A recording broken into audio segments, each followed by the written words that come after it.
So welcome everyone to this year's report on the Progressing National SDG Implementation. This is an ongoing process that has been established over a number of years by many of us in civil society as a way to keep an accountability and keep a record of how we see civil society engagement and how we see the VNRs themselves delivering on the original ambitions of the 2030 agenda. So given that this is a webinar, we thought we would start by allowing all of those who are joining to let us know where they're joining from. So we have a short poll, and then we'll come to our panel and we'll come to our presentation. So let me start with the poll, and we can get a sense of who's in the room. You should be able to see on your screen now. Please choose. You have 3 questions. The first question is to let us know which region of the world are you joining from. The second question is, have you engaged with the VNR before? And if so, have you engaged once, twice, 3 times, 4 times, or even more than 4? And then the third question is, will you be involved in the VNR process this year, 2024? I see quite a few responses coming in. So we'll keep it open for another 10 seconds. Your chance to fill in the poll, please do so now. And I can see that we have quite a number joining from across Asia, from Sub-Saharan Africa, Latin America, North America, Europe. The majority on the call have been involved at least once with a VNR, and quite a few have been involved more than 4 times. So there is quite a bit of interest and expertise in the room. And of those who have responded on the final question, we see that 20% of those on the call so far say that you will be involved in the VNR process in 2024, 40% saying no, but then another 38 or 40% saying that you're still thinking about it. So this webinar may help you to decide whether or not you'd like to be involved in the VNR this year. So thank you for filling in the survey. I think that's been very helpful to get us started. So if we come now to our overview, we'll be hearing first, and I'm absolutely delighted to say that we're joined by David Donoghue, who was the former Irish ambassador and who was one of the co-facilitators who led the entire process for the drafting of the SDGs and the 2030 agenda, played such a central role and has always been a great champion for civil society participation. We really appreciate you joining us today, and we're looking forward to hearing your remarks. We'll then have an overview of the presentation of the main findings of the report based on the VNRs in 2023, and that will be from Wangu Mwangi, who's our researcher this year, who's done a fantastic job at analyzing all the VNRs, together with inputs from many different researchers from around the world.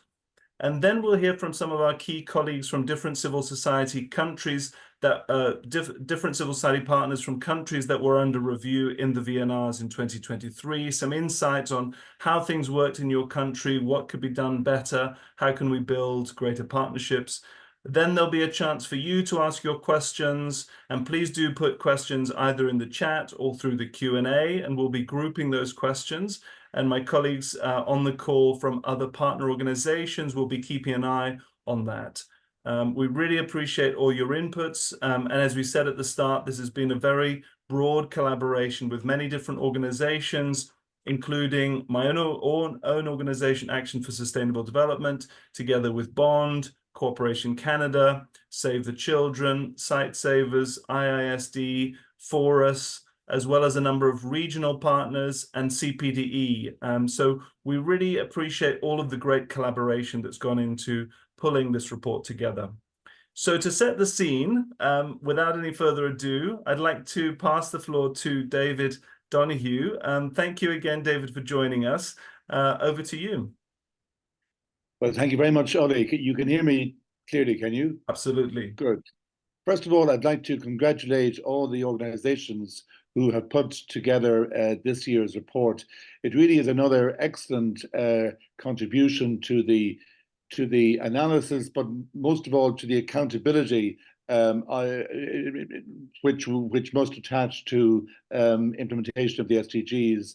I think that some terrific recommendations have been made in the report, and I must say I think it's a really it's something of which the authors can be very proud. In overall terms, where are we? The SDGs are indeed in trouble, as was recognised last year at the HLPF and also at the summit in September.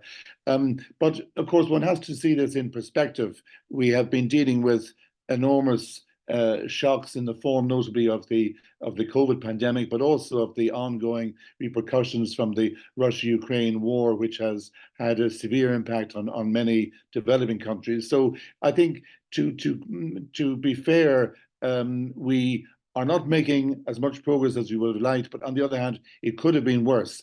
And I think that the summit last September managed to strike the right note of recognizing the challenges, but accentuating the positive commitment of all countries still to achieving the SDGs.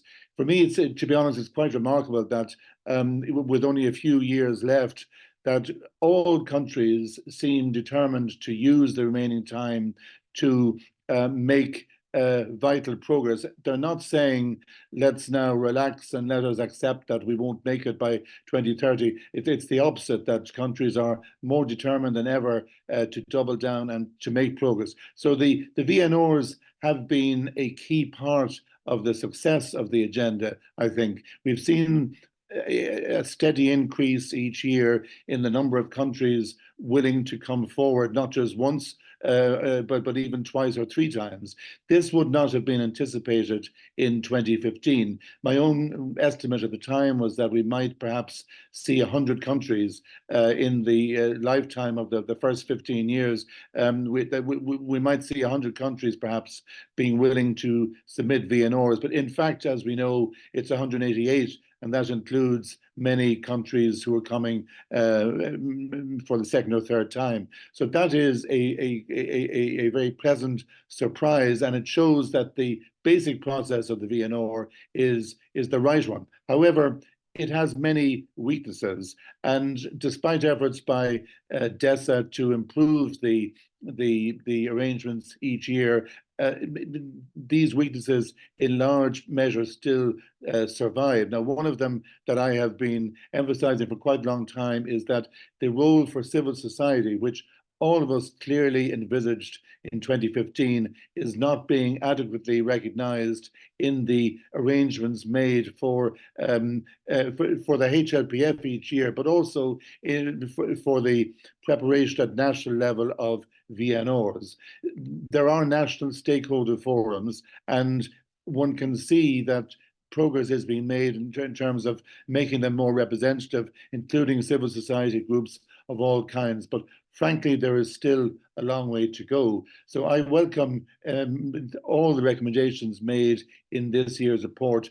In particular, I like the one which proposes that we hold to account all those countries who made commitments at the summit last September. I think that the notion of a commitment tracker is a very, very good one, because it will fall to civil society to ensure that accountability. The second thing is that I like the proposal made for a voluntary stakeholder forum. It will not, of course, be welcome to many countries, but I think it is still a very valuable initiative, and one can imagine ways in which it could be, the point could be made perhaps through other forms. So, for example, even in the HLPF last July, it was clear that a number of countries are willing to have what I might call the shadow report prepared by civil society included as a formal part of their own VNR. And that makes the point that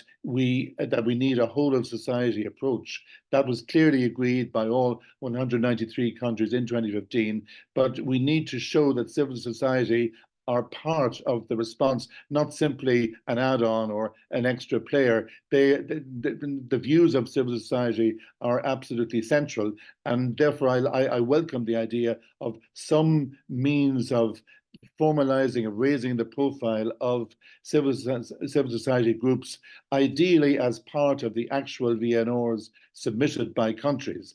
So really, I'll leave it at that for the moment, Ollie. There are a lot of things in the report which resonate with me. And once again, I congratulate those who have written it and who hold member states very effectively to account, both with the analysis and with the practical recommendations made.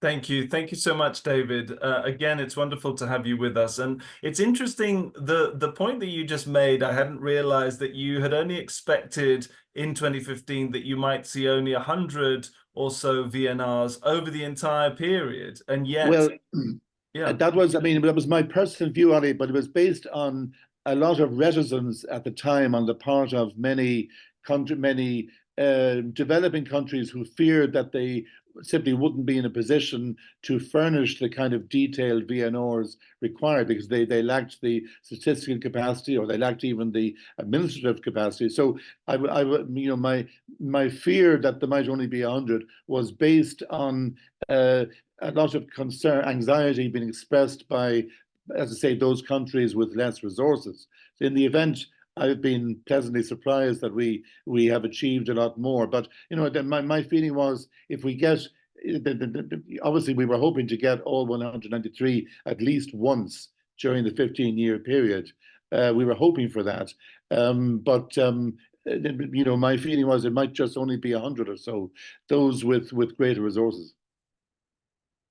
very interesting. Well, thank you, David. Thank you again. And as you say, it's interesting that actually some of those countries that you might think had fewer resources actually have been the most keen to demonstrate their progress. I mean, I'm thinking Exactly. of Togo, I think, has now done it 4 times. And so some countries have been really active and actually wanting to show progress. So you're right. I mean, that's a great sign. And thank you for highlighting that. And thank you for reminding us to be optimistic in spite of all the challenges that we've faced, and that actually overall the progress is moving, even if it feels like only incrementally. So thank you again.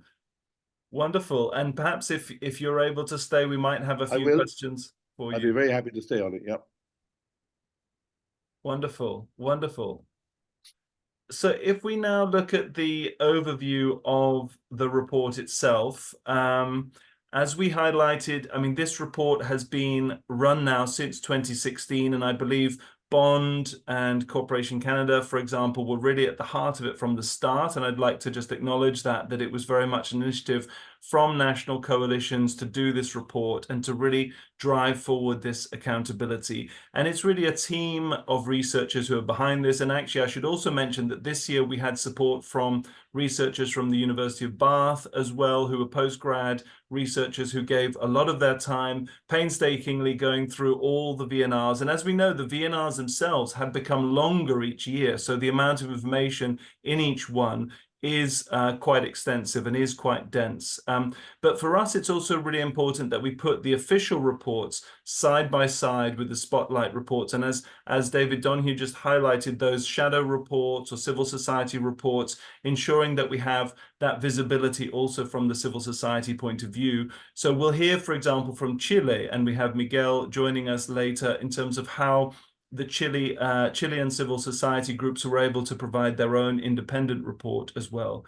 So just to be on the same page, in 2023, there were 39 VNR reports, 38 of those were country reports, and one of those for the first time was a regional report by the EU, by the European Union.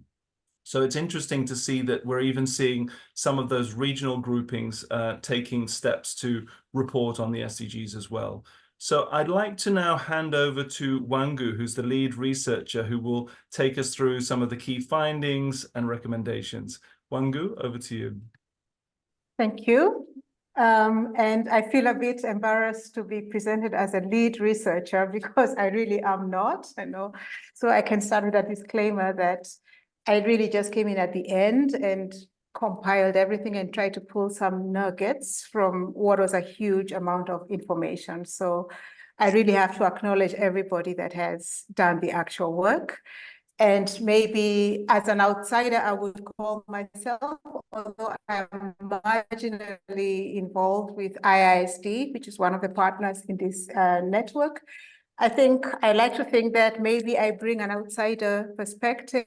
Countries are presenting themselves and maybe trying to just see from the perspective of somebody from Africa and who's quite involved maybe at local level, but also at policy advocacy level, whether things resonate or not, whether that sounds too good to be true or not. So I guess that's the frame I bring. But because we don't have too much time, let me just jump right in. So basically this report has 8 chapters plus one sort of overview of the Secretary General's guidelines and how, to what extent countries adhere to that. So what you have on this page is just the 4 sections. So the chapters are arranged according to these 4 sections.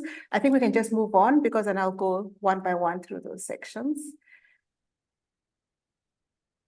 Yeah. So the first cluster of chapters is 2 chapters that looks mostly at the governance for SDG implementation. And maybe just at the outset, one observation is that we were quite surprised that quite a lot of numbers this year seem to be worse than they have been in the past. And we'll see some of those as we go step by step through some of the slides. But yeah, that's something that maybe might be worth debating afterwards. Why do we think this is the case? Is it because of the particular group of countries that are featured this year, or why is that? Or are we more robust in terms of our analytical framework, in terms of who we think is actually doing the job or not? Anyway, those are sort of open questions.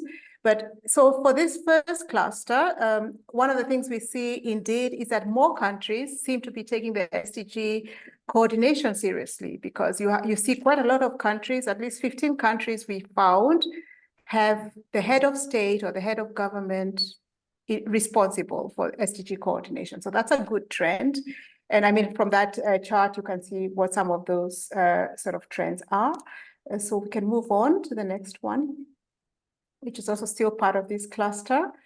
And this is what I meant about also downsliding or backsliding, is very few, much fewer than the previous year. Actually, it's almost like half. I don't remember the actual number from last year of countries characterize their arrangements as multi-stakeholder in nature.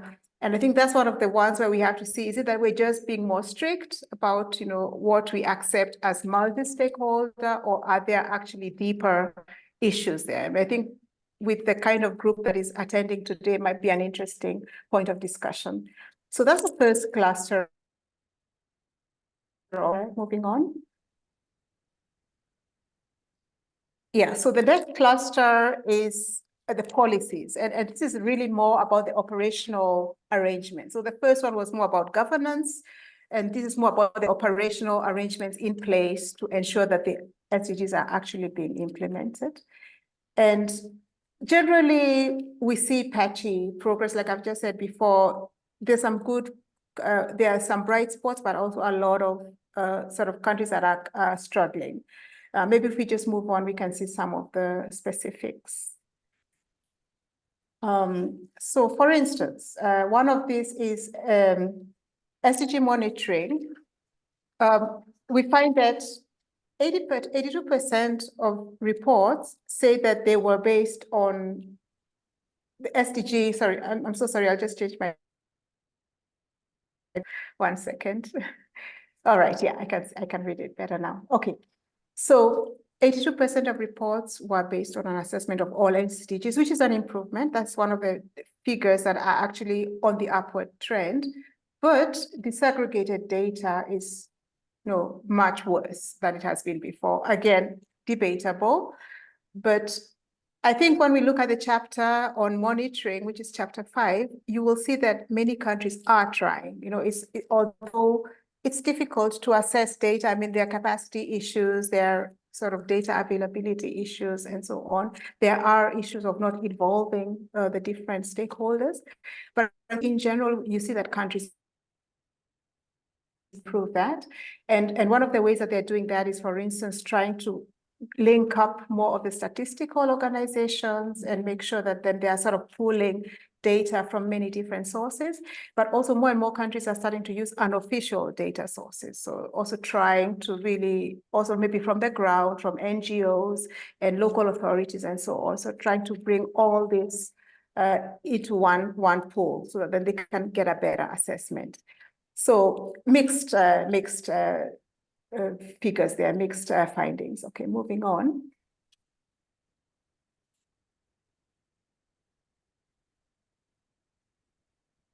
Yeah, so this is the third cluster of very important, and maybe we spend a bit of time here looking at what we find, because this is really where NGOs are very interested. We have three main chapters that we look at here. We look at leaving no one behind. We look at localization, and we also look at multi-stakeholder partnerships. So I think in general, many countries, almost all countries say, they use the term multi-stakeholder. So they do sort of tick the box, but when you look at actual implementation in terms of who's involved and how they're involved, then it's much less than is actually presented. So maybe if we move on, we can look at the specifics of what we're finding. So for instance, in terms of multi-stakeholder participation in governance, you find that, it's a mix. It's a mix. Quite a lot of countries now are involving parliament more than before. So the data for parliamentary involvement this year was better than it was before, which is a good sign, because it means that obviously as legislative bodies, then the parliaments are taking more interest, in also holding different departments and different government organs responsible for their commitments. So I think, tying back to what Ambassador Donoghue was saying, I think maybe this is a good sign for, countries being ready to up, the game in terms of really making sure that the commitments are being followed up. All right, the next one. So on Leave No One Behind, again, as we know, this is a really important an issue that is at the heart, really close to the heart of NGOs and other non-state actors.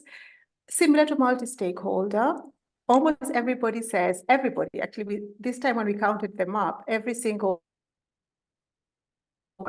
mentioned Leave No One Behind. But then I guess the question is, what is behind that? What does that mean? Is it meaningful or not? So still on the upward trend, the number of reports that actually have a dedicated chapter on leaving no one behind is also on the rise, which is a good thing. And again, although it's still less than 50%, but countries are trying to also decide to find more sources of disaggregated data to really identify who is actually left behind or who is at risk of getting left behind. But as we say, also, no single country yet, so far has managed that. Nobody has a full picture of who's left behind.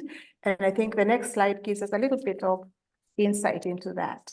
It's a chart that we can quickly look at. Groups that countries refer to as left behind and most vulnerable. And we saw that children were the most identified in almost all countries. And youth there next to that, and then people with disabilities, women and girls, the elderly, and so on, as you see.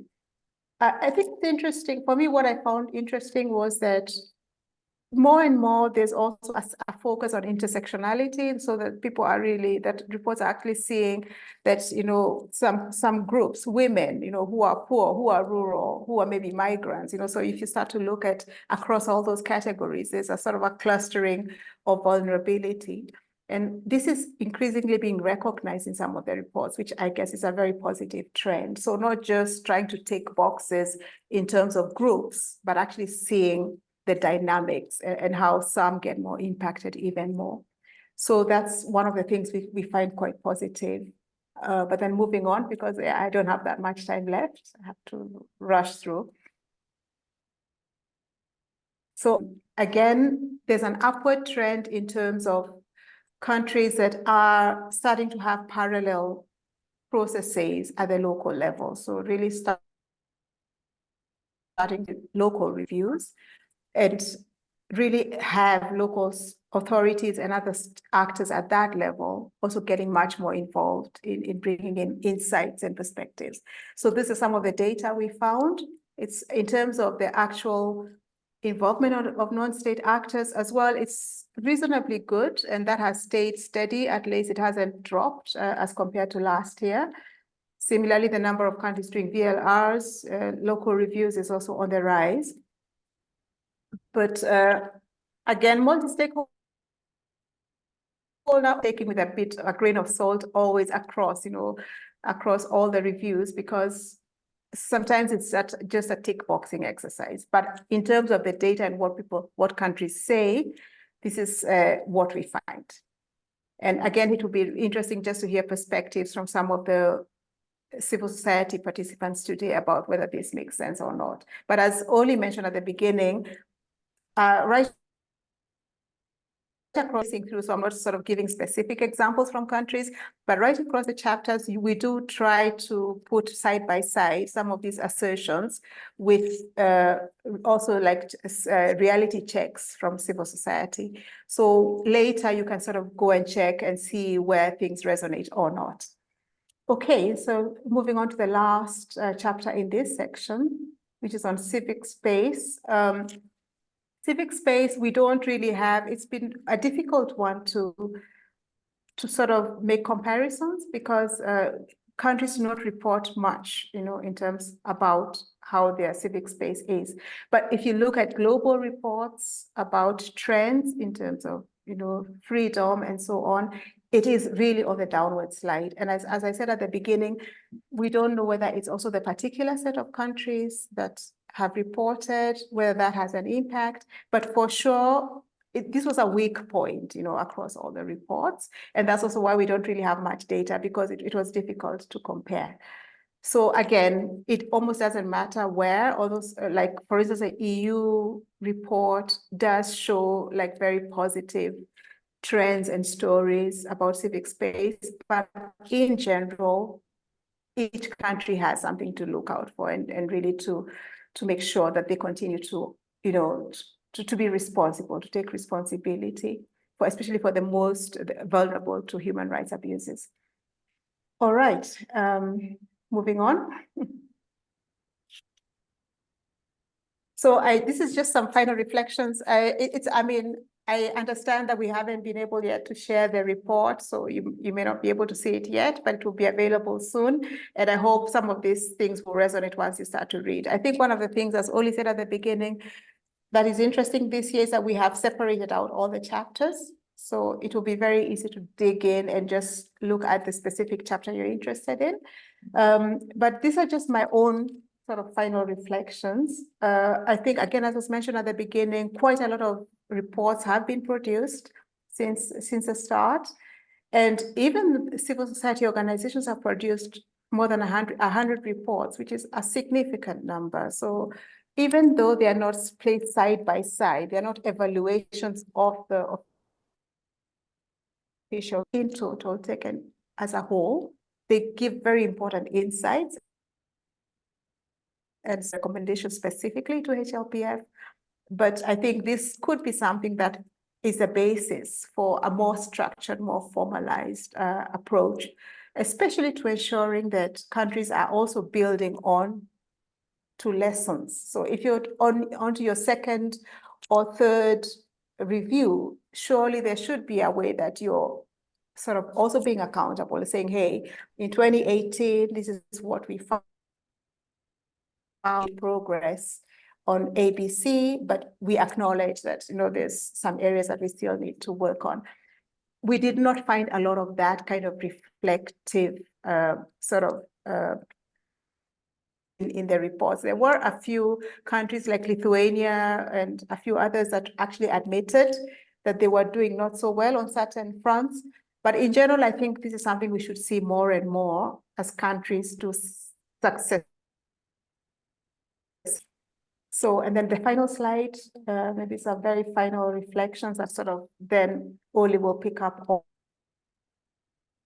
That, yeah, on our side as a civil society, I guess the challenge is to become even more, to fine tune how we assess this even more.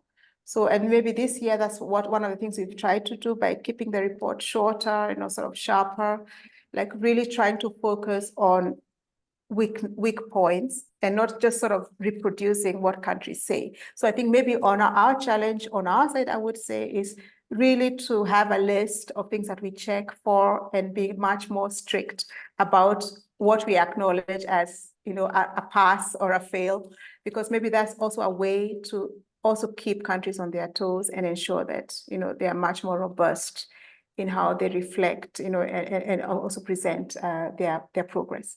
So I think I'll leave it there. As I said at the beginning, I'm not the expert on VNRs, so this is an outsider perspective, but I hope it is helpful for the discussions. Thank you.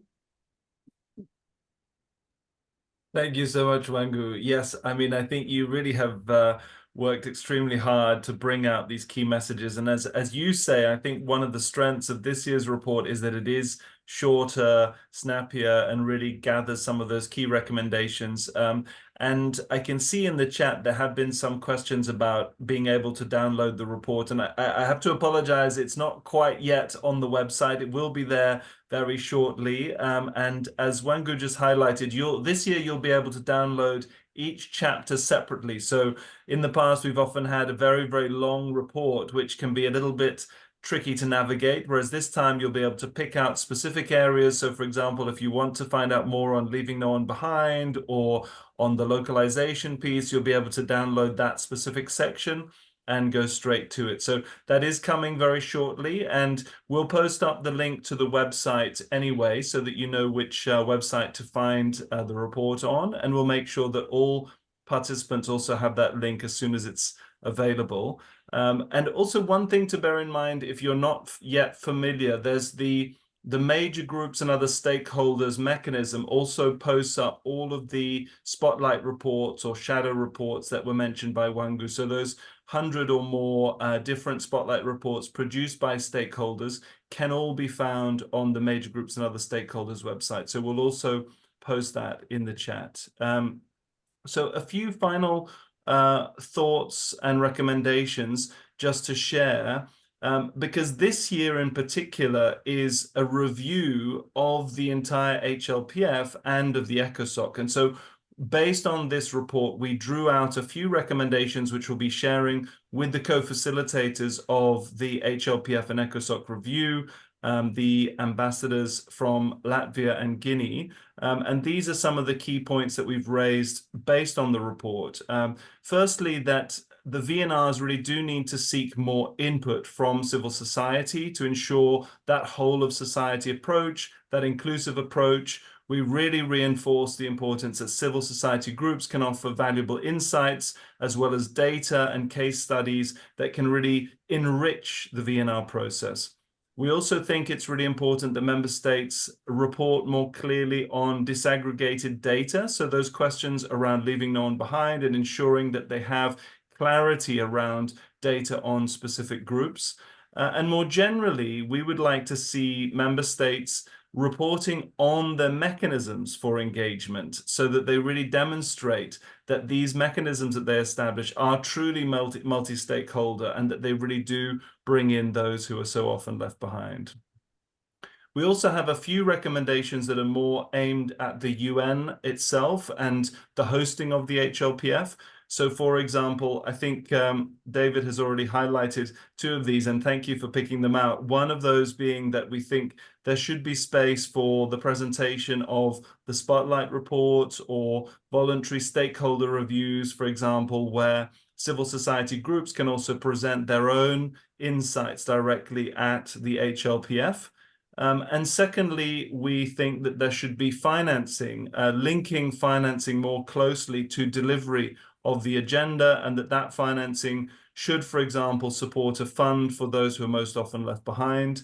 And then finally, this idea of a commitment tracker. Again, as was mentioned before, at the SDG summit, many member states made additional commitments for what they would achieve from now until 2030. And we need to link those somehow to the HLPF so that there's an annual commitment tracker. So those are some of the thoughts that we wanted to share, and I'm sure there are others in the chat and in the Q&A. And if you do have questions, please put them in. Before we come to the Q&A, though, I'd like to turn now to our colleagues from a number of different key civil society networks who were involved in the VNRs in this past year. If I can invite you all to put on your cameras at this point. We have a mixture of different key partners from different parts of the world. I can see Udna already, Uran Suj from the Mongolia Coalition. I'm yet to see Miguel. Do we have Miguel? I can see Ian Banda, welcome, from Youth in Action for Disability Inclusion in Zambia. I think we're still waiting to see Tatu from Tanzania. Please go ahead if you'd like to put on your camera. I see Miguel. Welcome, Miguel, from Acción in Chile. And now we see Tatu from Tanzania. Welcome, Tatu. Wonderful. Thank you so much to all of you for making the time and for securing your connections to be with us today. So perhaps if we might start with Tatu. I'm going to stop the screen share so that we can see each other more clearly. Tatu, looking at the experience that you had in Tanzania, please could you outline a little bit how you would see that young people can engage with the SDGs? What were some of the issues that were most relevant in the national dialogues in Tanzania? Over to you.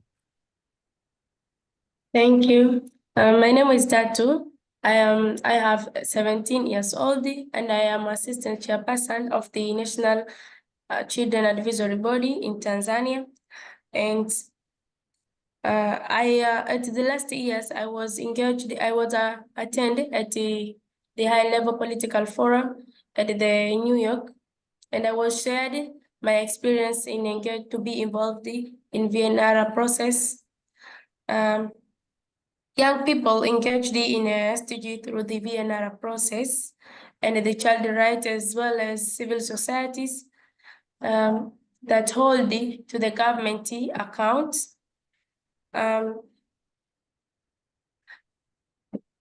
Sorry, it is be okay to you to speak to me, to present while my camera is off.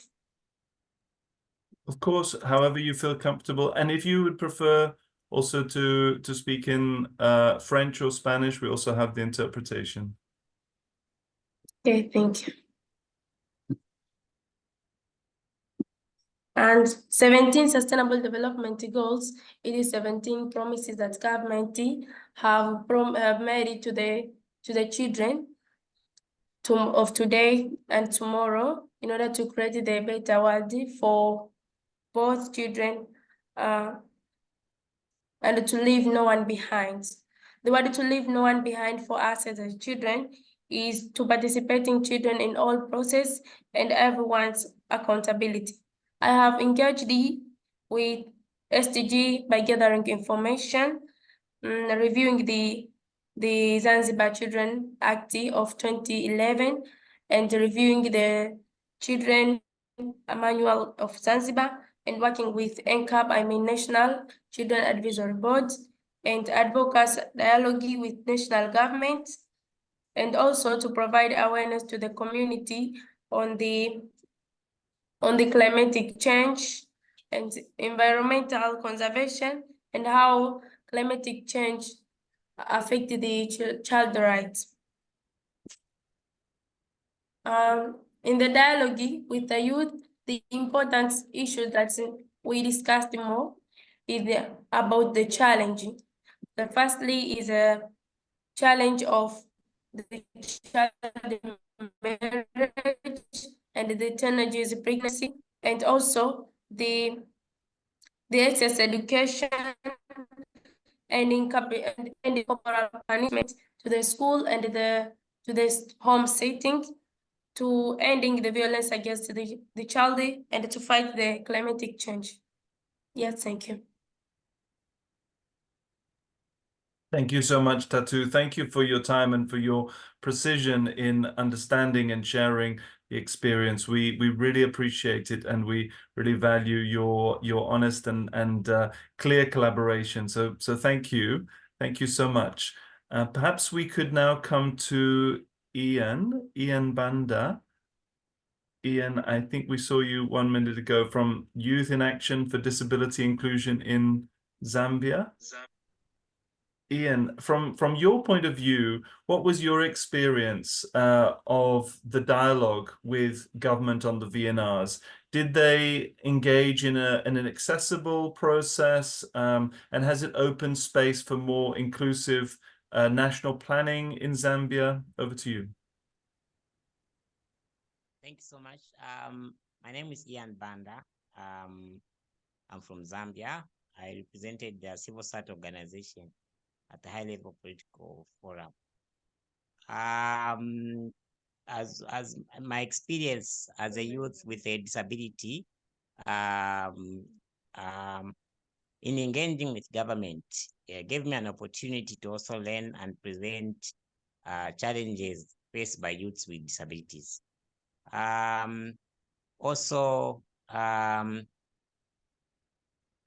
Because my work is around towards children and youths with disabilities, I feel the suggested solutions in promoting disability inclusion is ensuring that no one is left behind.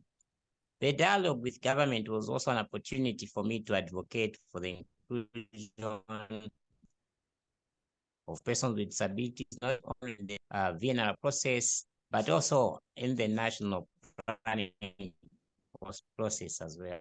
For the national government is to engage civil society organization early in the process, because we feel this will ensure that persons with disabilities have an opportunity to input in their process. Due to the various limitations faced by persons with disabilities in the participation in some of these processes, early engagement was critical.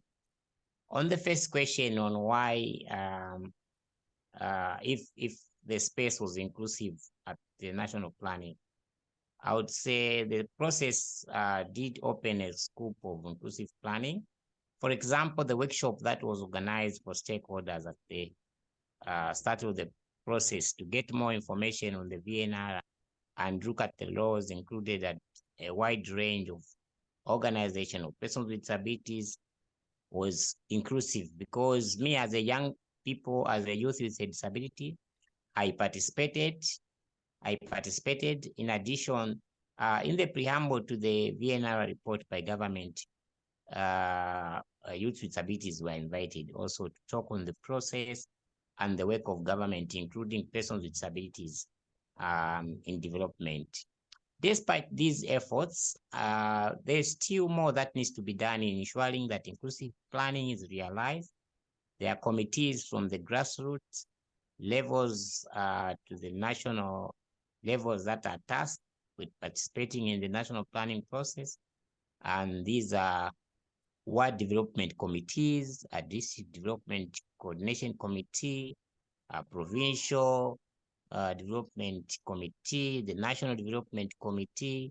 We noted that the participation of persons with disabilities is low or non-existing in most of these committees. Much more efforts needs to be done in ensuring that persons with disabilities are effectively and meaningfully take part in the planning. This will give them an opportunity to advocate for an inclusive implementation of the Sustainable Development Goals. Yeah, thank you. Thank you so much, Ian, and very interesting to hear how that process developed and what the next steps might be in the context of Zambia. And it was great that you were able to come and speak in person also in New York. We really appreciate hearing your insights. Thank you so much. We now come to a Latin American example. Chile, I know, has been a strong champion of the SDGs. Perhaps we might hear now from you, Miguel, from Acción Chile, thinking about these multi-stakeholder sustainable development bodies. How has that worked in Chile and how can it be further strengthened? And I believe Miguel will be speaking in Spanish, so please do, if you don't yet have the interpretation, look to the bottom of your screen. You'll see the globe icon if you need interpretation. Miguel, over to you.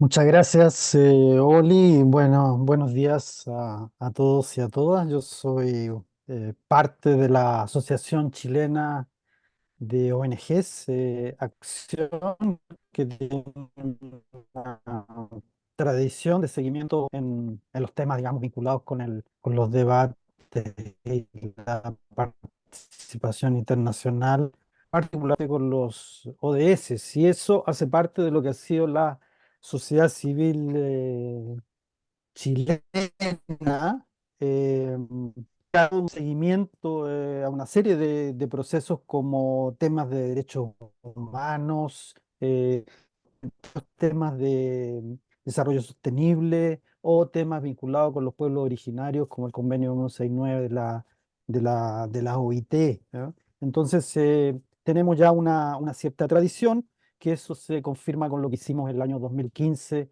con la propuesta de un mecanismo de participación y seguimiento de los objetivos de desarrollo sostenible.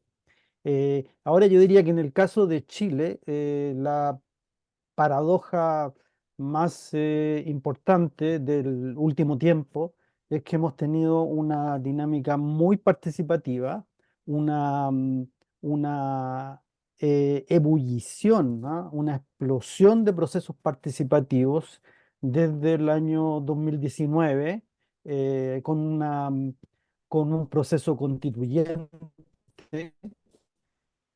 con una gran cantidad de varias elecciones, dos asambleas constituyentes para reformar la Constitución, y con un conjunto de temas en donde están incluidos los temas de los objetivos de desarrollo sostenible, en que se ha debatido, se ha discutido la transformación del sentido del desarrollo en Chile, el desarrollo social, el desarrollo económico y el desarrollo ambiental. Sin embargo, eso ha culminado con dos propuestas constituyentes que se han votado el año 2022, y recién hace 3 meses, el 17 de diciembre del 2023, la segunda propuesta constituyente, y las dos han sido rechazadas. La primera, digamos, con un marcado acento de centro izquierda, y la segunda, la de diciembre del 2023, con más bien un marcado acento de ultraderecha. Entonces, el punto es, el punto de debate de la sociedad civil es cómo ese proceso participativo juega con la agenda de desarrollo sostenible y con el proceso de seguimiento institucional de la Agenda 2030. Entonces, ahí tenemos dos o tres procesos que tal vez son interesantes, digamos, de destacar. Tuvimos el año 2016 un decreto ministerial, el decreto 49, que estructuró un sistema institucional de participación de la estructura gubernamental con participación de la sociedad civil, en base a un consejo nacional de seguimiento de la Agenda 2030.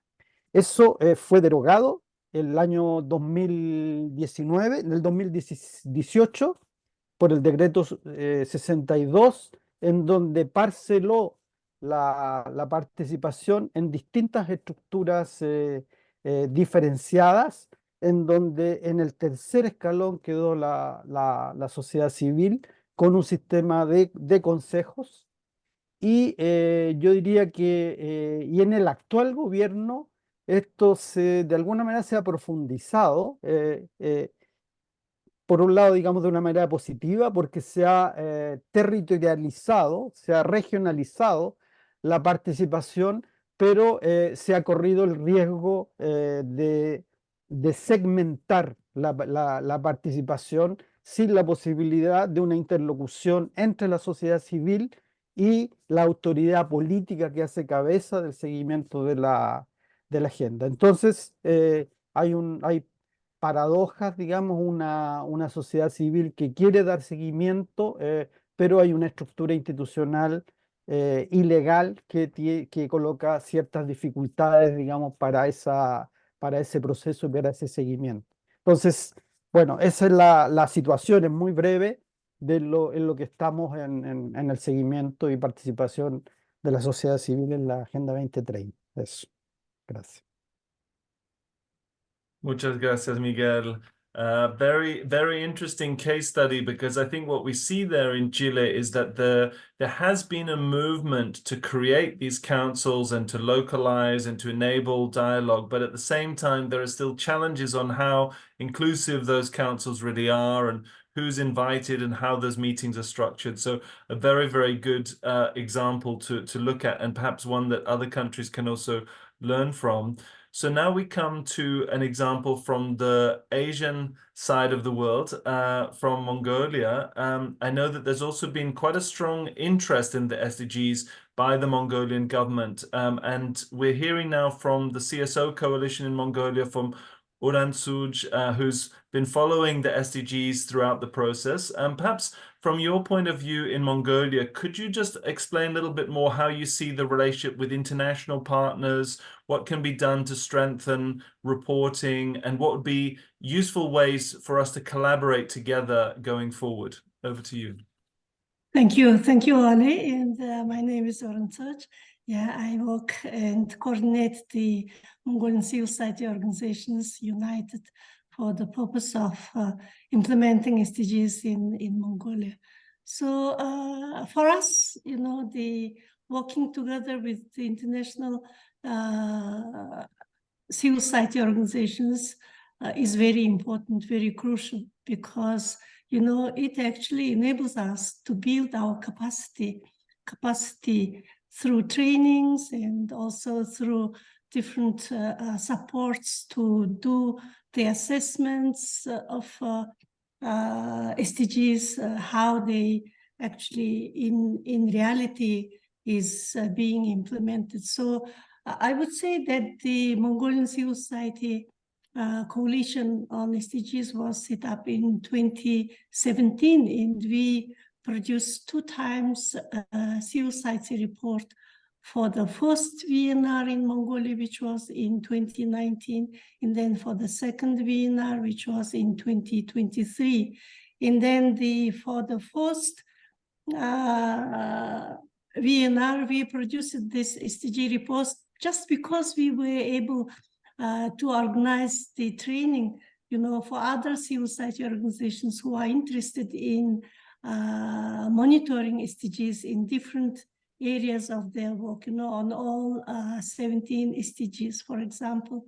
And we did this training for organizations, and we were able to produce our first civil society joint report on the SDGs. And also not only just training, we were able to translate it and print it. And for this purpose, we were supported by APST, and then also by ADA, which is the Asian Development Alliance, And then for the second VNR, for example, our coalition members were also able to do this scoring of SDGs in Mongolia. Though this was really fantastic work, because it gave our member organizations very firm belief and trust that they are doing very good and very right things, because they were very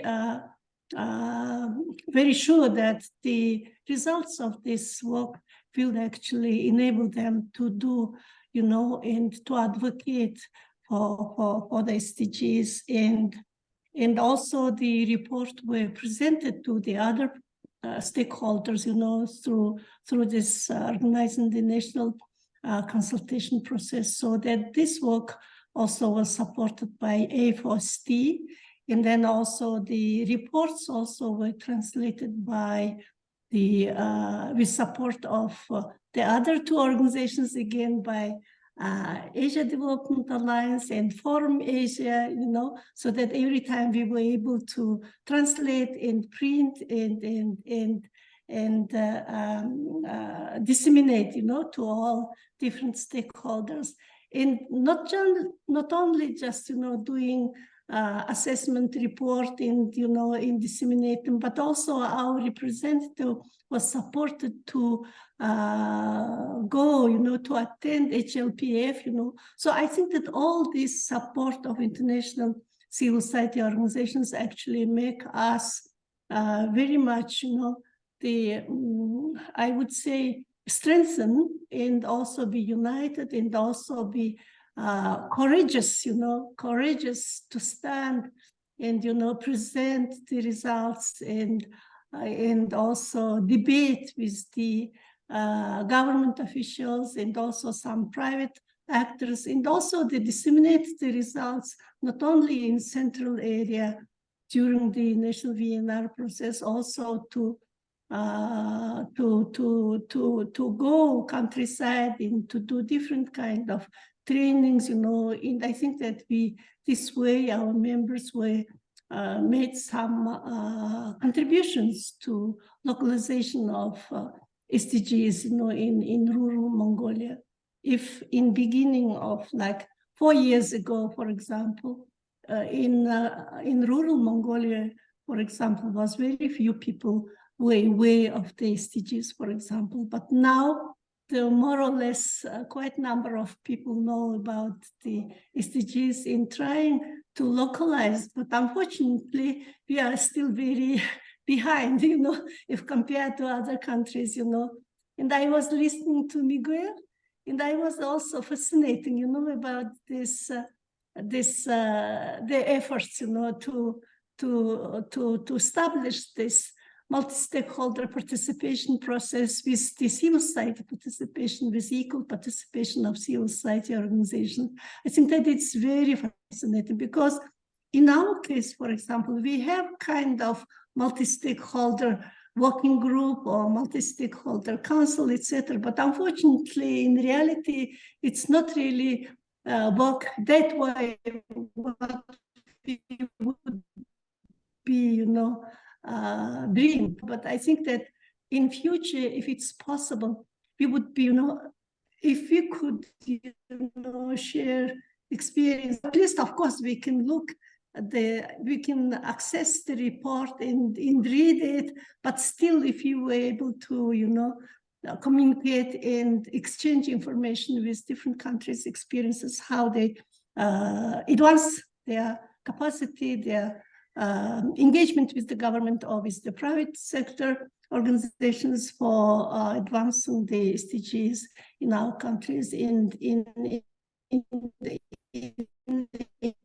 the end, I would say that the support of international civil society organizations at national level, actually, they get such support, such funds, and such resources, to be, to do what we have done now. So I would say that the support of international partner organizations are very important, very crucial for national civil society organizations who are trying to make the real SDGs for the people. Yeah, thank you very much.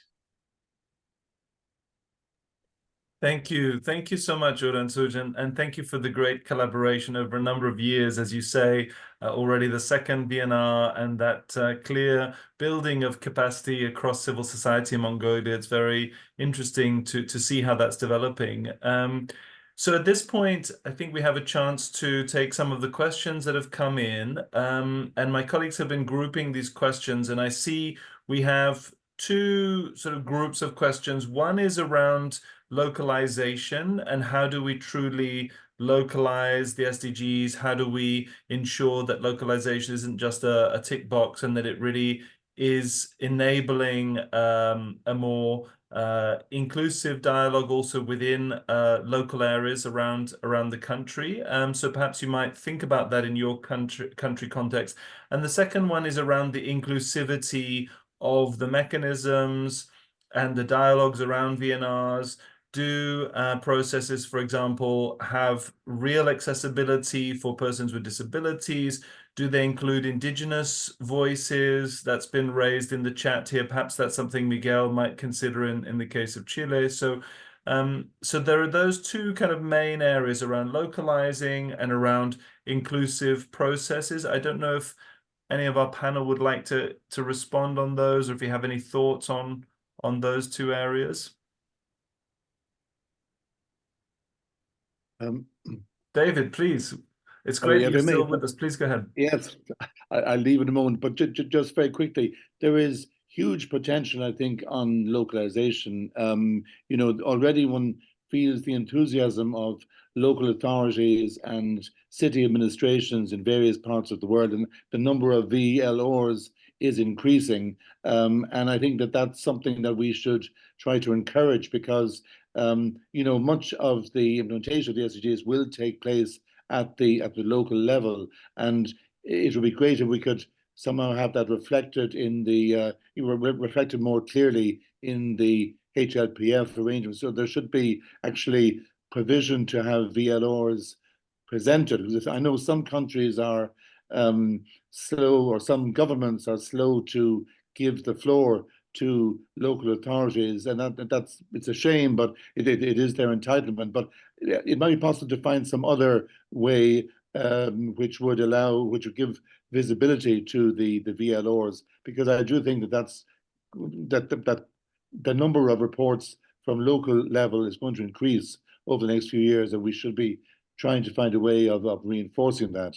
And on the inclusivity of the mechanisms, I strongly agree. I mean, you know, we deliberately put into the declaration accompanying the goals and targets an illustration of what leaving no one behind means, and people with disabilities were clearly mentioned there and agreed there, and equally people, you know, indigenous voices. So those are aspects of the response to the SDGs that haven't really been given enough attention in the HLPF arrangements, and you know, so one thing is that the voices should be heard more clearly in the VNRs and the VLRs, but the other is that the UN should make arrangements to have those voices heard in the, you know, the very limited time which is provided for VNRs at the HLPF. So, you know, I do think that we have to allow those categories more time. That's all I can say now. Thank you so much, David. Yeah, that's really excellent. And it's great to have that confirmation from you that this was always intended within the mechanisms and within the structures, and that inclusivity doesn't always come through as strongly as it could and as it should. So thank you so much. And thank you for your support and your ongoing kind of enthusiasm for our cause at the UN as well. We really appreciate that. I see we have Wangu. You'd like to also come in? Please go ahead. Yeah, it's just very briefly, thanks. I think one of the things that struck me is just the opportunity as well for sort of horizontal linkages of local networks. And I think there's a lot of like the local authorities networks and many other sort of global networks that bring together local authorities, municipalities, and so on. I think that's maybe one opportunity that could be tapped even more in terms of sort of strengthening voice. And then I think some of the interesting examples we saw from the VNR reports were countries that were actually also taking steps to sort of legislate or at least make it mandatory for reporting at local level. And I think France was one of those countries that requires Belgium. There are a few other countries that require local authorities to also present reports about how they are implementing the SDGs. So I think there's an opportunity there also downwards from the country level to sort of make it mandatory. And maybe that's something that could also be explored in the recommendations.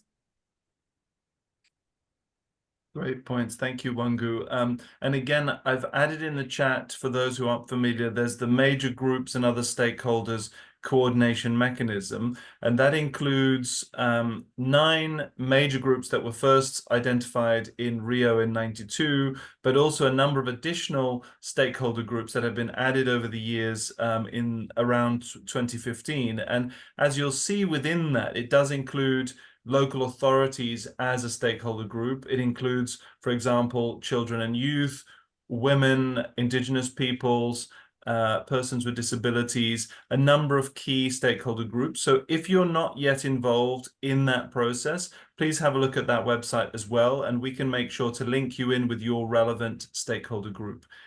So on the point of inclusivity, I wonder if Ian, if you're still on the call, Ian Banda, would you like to add any more thoughts on how to improve that inclusivity in the VNR process from the point of view of someone working directly in terms of persons with disability? Please go ahead.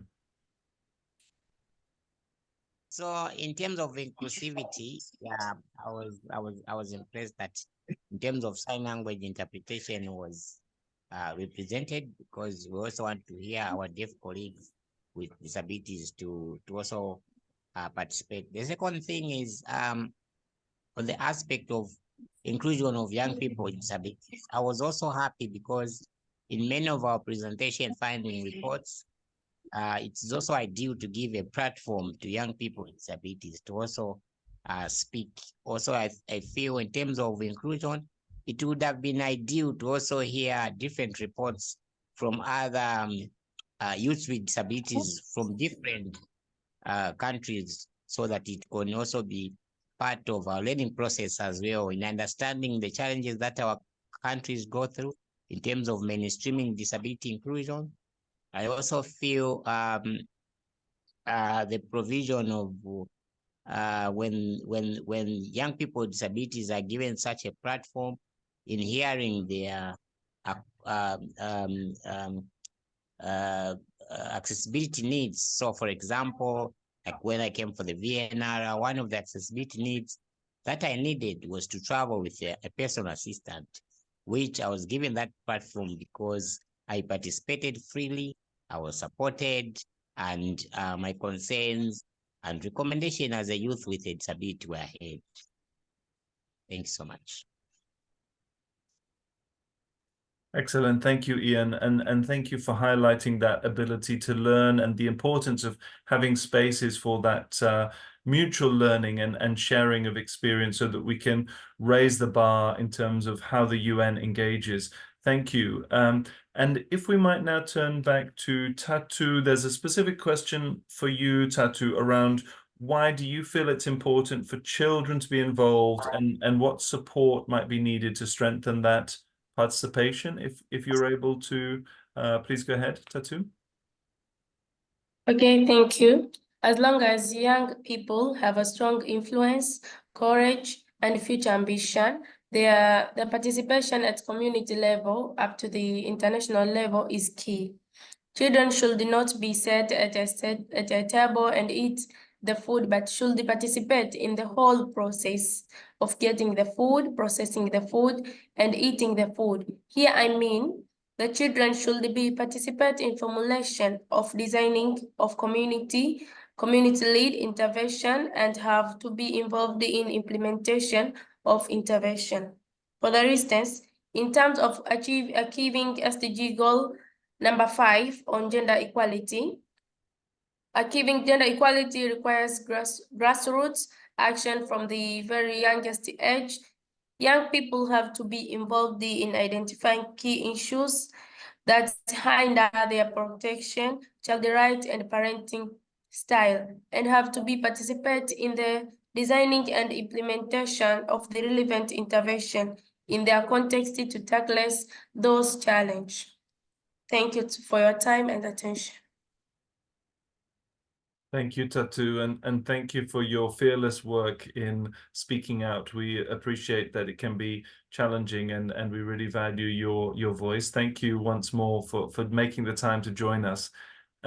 We're coming towards the end of our time, but if we can come back also to Miguel, looking at the VNR process and that inclusivity, perhaps would you be able to shed some more light on how the process worked around diverse voices and indigenous voices, for example, in the Chile context?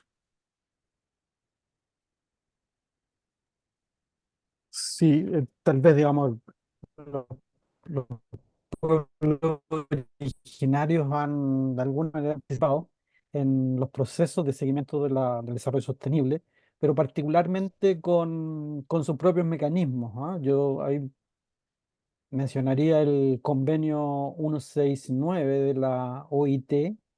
Entonces el desafío para los pueblos originarios y para otros sectores, para minorías o para el desafío que ha propuesto el propio gobierno de incorporar el enfoque de género en la implementación de los ODS, o el desafío de regionalizar la participación en el seguimiento de los ODS, va más allá que solamente consultas regionales que son dirigidas desde el aparato institucional. Me parece que ese es un problema central. ¿Y cómo se estructura un sistema de participación en donde dialogue el aparato responsable, la autoridad política del proceso con la sociedad civil?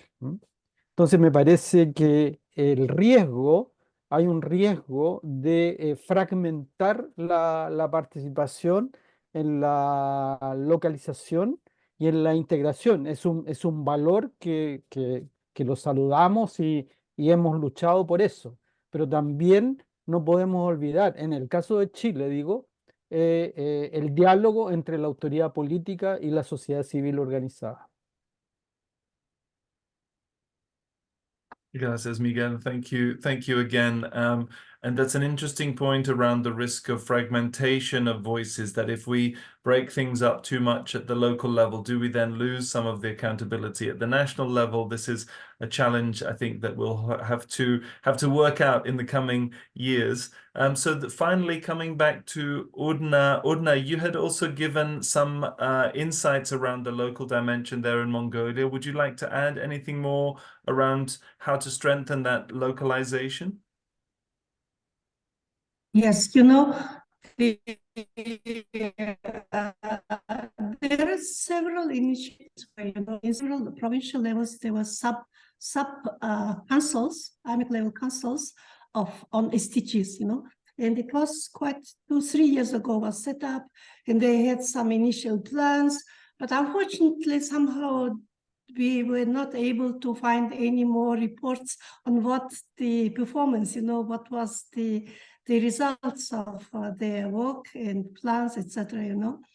And then I know that when we were, visiting around the countrysides and discussing with the civil society organizations and local communities, we feel that there is real interest, and also in the very smallest level of administrative, structure of Mongolia, like at SOM level, for example. Mongolia has 330 SOMs, so at SOM level, actually, there is very big interest.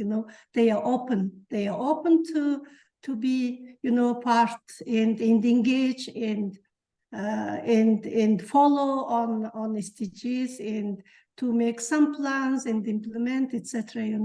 So I think that the important thing is really to be kind of, the focused from civil society organizations, for example, from our coalition, for example, we need to have very focused work towards this, but unfortunately, our work intensifies before the VNR or maybe during VNR, and then between two VNR, really, we can't really, focus all the time on SDGs. So this is our problem, but we feel that there is very big interest among communities, and at lowest level of administrative units, there is very big interest.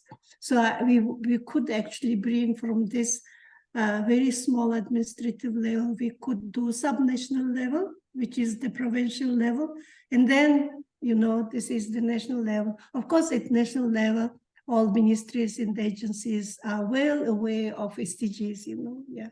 So this is the way. Thank you. Thank you so much. And it's very good to hear about the enthusiasm that exists and the interest from so many local level administrations there across Mongolia. And it's interesting, I think, to reflect on the point that that David Donoghue raised around whether there can be a specific space within the HLPF to have exchanges between different local authorities in different parts of the world, how that can be hosted. I mean, I suppose the time involved might then become even larger, and whether that can be fitted within the time of the HLPF, but perhaps that could be part of the VNR labs, for example. There could be different ways that it could be done. So thank you. Thank you again to all of our excellent presenters. I'm just going to put the slide back on the screen here so we can see where we are, and the fact that we have had very, very good inputs from each of our speakers today. Again, it's been very clear that there are different experiences, but in a way, we're all trying to reach similar places depending on where we are in the world, and tackling some of the same issues, but from different vantage points. So at this point, to help us to conclude, I'd like to, this was just a slide around the Q&A, but I'd like to now pass the floor to a couple of our other core colleagues who've been involved in this report for many years. So Lily from Save the Children, and also Andy, if you're on the call, if you'd like to also put your camera on, from Cooperation Canada, to give us some of your responses and your key takeaways from this report. Lily, over to you. Thank you, Ali. Thank you, colleagues. I think what three kind of main points that I wanted to reflect on. The first is around accountability. So we know that sort of halfway to the 2030 mark, we are not on track. The evidence is pretty clear. And I think that what I've seen over the years, though, is the appetite for accountability, even among governments, has increased over time. The quality of the VNRs and the quality of the reporting has improved over time with varying degrees, as well as the process around the VNR. And I think it is crucial that the next 7 years are going to be a period of accountability, true accountability, that we view the SDGs as the 17 promises that world leaders have made to children of today as well as tomorrow. And civil society in this regard, and many of you are on the call, has a really important role in pushing for accountability, particularly on the pledge to leave no one behind, but to the wider framework as well. It is our role and our fundamental job as civil society to continue to hold government's feet to the fire, to make sure that commitments that are made in New York at the HLPF or at the SDG Summit are followed through, and that we continue to press for improvements in the way VNRs are conducted. Civil society also sits on a lot of data ourselves, and there are now many kind of tools that are out there that we can use to bring richer analysis to our own shadow or complementary reports. The second point, I think, is around sort of acceleration. So we now know enough, quite a lot. There's been a lot about learning about what works in terms of SDG implementation. There are certain programs, for example, child-sensitive, shock-sensitive, social protection, that unlock progress across the goals. These are the kind of interventions we need to be pushing for governments to make. They are also fundamental building blocks for the sort of society. We also know that a big piece of why SDG implementation has been slow has been around the lack of financing. And so it is our job again to push for these key reforms to these processes. And finally, I hope the next 7 years are going to be a period of genuine partnerships, partnerships among all stakeholders in society, that we, because ultimately, while governments are responsible for SDG delivery, so are all of us in society. And I'll just leave it at that. Thank you. Thanks so much, Lily. Thank you. So accountability, acceleration, and partnerships. Excellent. So Andy, welcome. Over to you. Thank you, Oli. And I'm going to just follow up on Lily's point here on partnership, because that was, to me, the biggest takeaway of this report. I think we have to really emphasize that there has been progress made towards including a number of people in the process, civil society, private sector, and you name it.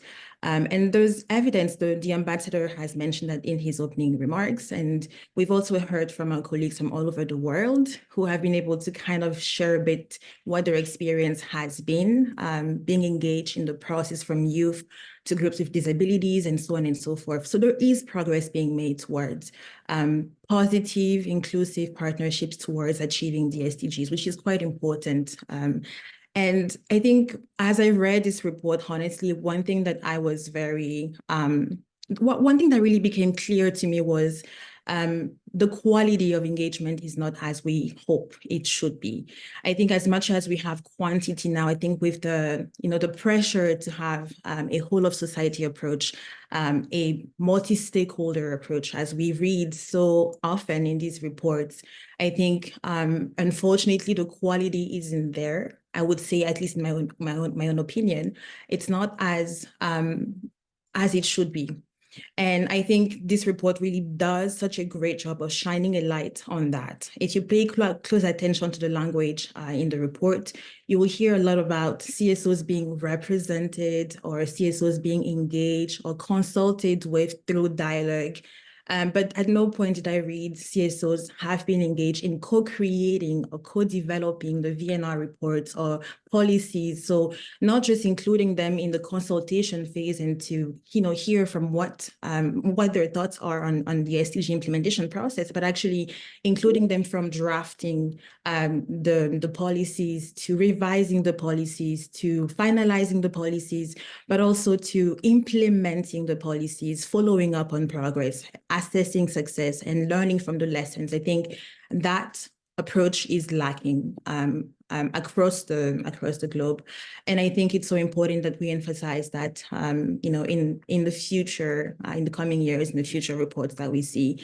And I do want to ponder on a question that Wangu asked us earlier on, which was, if we're seeing less stakeholder engagement in these processes, is it because we have a higher standard of what we define as multi-stakeholder approach, or is it something that we're seeing as a parallel to the crisis in CSO shrinking space, for example, or the backsliding of democracy? So are we seeing less substantial increases in stakeholder engagement processes because countries are choosing or opting to take the different path to be a bit more authoritarian, as we've seen in recent trends, politically and geopolitically globally? So I think it's a question that we have to ask ourselves moving forward, and really assessing what standards we set for ourselves in terms of engaging as many people as we can in this process. But the report does a great job of really just juxtaposing, I think,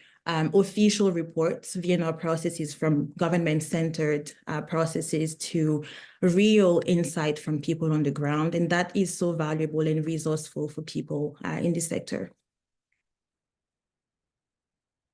That's it for me. Excellent.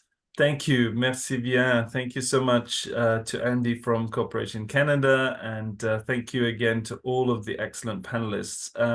I just wanted to highlight a couple of points there. One of them that Andy has just highlighted, which is looking at last year, 2023, it's possible that some of those countries, as you say, and as Wangu highlighted, perhaps some of those countries were the ones that are maybe a bit less open to civil society. We have seen, unfortunately, some more authoritarian approaches in different parts of the world. And that's why I think this year now, 2024, is going to be so crucial, because for those who've already had a look at the list of countries that are reporting this year, we have some of the big countries that have been big champions coming back to the HLPF this time. Kenya, for example, Colombia, Brazil, and with a new government, both in Colombia and Brazil, with a renewed enthusiasm for the SDGs, we hope that there'll be a real step change in terms of that engagement. And I think it'll be really important for many of us to watch what happens over the coming months in the build up to this year's HLPF. And if you're not yet involved in your VNR,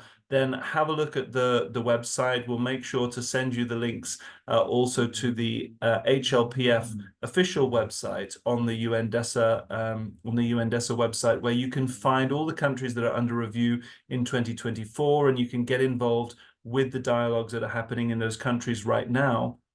There is also, as I mentioned before, a review happening of the HLPF and ECOSOC itself, and that's being led at the moment by the co-facilitators from Latvia and from Zambia, and they will be shortly releasing a zero draft in UN terms of what that review looks like. And we will all have a chance to also give thoughts on that review. And one of the key messages that is being promoted is around civil society inclusion, stakeholder participation, the importance of putting that at the heart of the VNRs and of the HLPF itself. So as soon as that is available, we'll also make that widely available. There is an opportunity, if you're not involved yet, to link up through what's called the major groups and other stakeholders. I did put that in the chat. As I explained before, that's a mechanism that's first started with the Rio Earth Summit in '92 and has been expanded over the years to include a number of different key recognized constituencies who then have a role to actually feed in ideas to the HLPF and to pick speakers who can then speak alongside each of the VNRs. And that process is also underway at the moment. So if you're not yet involved, again, please get in touch and we can link you up with the relevant teams and the relevant stakeholder groups. And finally, just to reinforce, apologies from our side that the report is not quite yet on the website. I've seen in the chat various people asking to see the report. I'd ask you just to hang on for another few hours. We had some glitches in terms of being able to get into the back end of the website. So apologies that it's not yet live on the website, but it will be very, very shortly. And as soon as it is live, we'll make sure also to send a reminder to everyone who signed up for the webinar so you can have a look at the full report. And as we said, you'll be able to download individual chapters directly. And please do feedback to us, either by email or through social media, to any of the organizations that you see listed here. We'd love to hear your thoughts, your views, help us to make it even stronger for next time. So this, just to help us to gather that feedback, our friends at Forus, another one of the key organizations involved in putting this report together, have prepared a survey. If you don't mind, and if you have time to fill in the survey, this will help us to also improve and to gather your feedback. I believe that the colleagues have put that in the chat as well. Yes, you should be able to find it in the chat. So please click on the link or follow the link that you see on the screen right now. We'd love to get your feedback. And again, just to say thank you once more to all of the partners. It's been a genuine collaboration. It's been a really excellent collaboration with all the groups you can see listed here, as well as a number of national and regional coalitions that have been very active on the reporting of the VNRs. And we really look forward to continuing that very strong collaboration so that civil society voices can be collectively raised and can be put on the table at the HLPF. So just to conclude, you will find the report here on the website. It will be coming very, very soon. Thank you once more to everyone who's been here. Thank you to the co-organizers, to Bond, to Cooperation Canada, to Forus, to ISD, to Save the Children, to Site Savers, the CSO Partnership for Development Effectiveness, and as I said, many national and regional coalitions. We look forward to keeping in touch and wish you a very enjoyable rest of the day wherever you are. Thank you. Goodbye.